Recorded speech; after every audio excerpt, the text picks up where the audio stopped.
IFM News Express, Balitang Metro. Samantala dito pa rin sa Dagupan City, mariing pinabulaanan ng Dagupan City Police Office ang kumakalat na ulat na may mga batang nasawi matapos naman silang makuryente kasunod ng pananalasa ng Super Typhoon Uwan. Ayon kay Police Colonel Orly Pagaduan, ang officer in charge, City Director ng Dcpo, walang katotohanan na naturang impormasyon na mabilis na kumalat sa social media. Aniya ang ganitong fake news ay nagdudulot lamang ng hindi kinakailangan takot at kalituhan sa mga mamamayan. Bago pa man tumamang bagyo, nagsagawa na ng preemptive evacuation efforts ang pulisya katuwang ang lokal na pamahalaan ng Dagupan upang mailigtas ang mga residente sa mga mabababang lugar.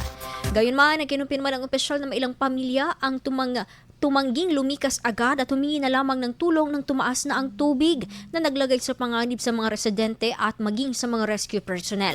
Sa kasalukuyan nakatuon ang Dcpo sa clearing operations, relief distribution at pagpapanatili ng kapayapaan at seguridad sa mga evacuation centers sa buong lungsod. Dagdag pa ni Pagaduan na nananatiling pinakamataas na prioridad ng pulisya ang kaligtasan at kapakanan ng bawat Dagupenyo, kasabay ng panawagang manatiling mapagmatyag at makipagtulungan sa mga otoridad habang nagpapatuloy ang rehabilitasyon ng mga naapektuhang lugar. Sa ngayon, nagpapatuloy ang mga hakbang ng lokal na pamahalaan at law enforcement agencies para sa mabilis na pagbangon at pagbabalik ng normal na pamumuhay ng mga Dagupenyo. IFM News. IFM News. IFM News.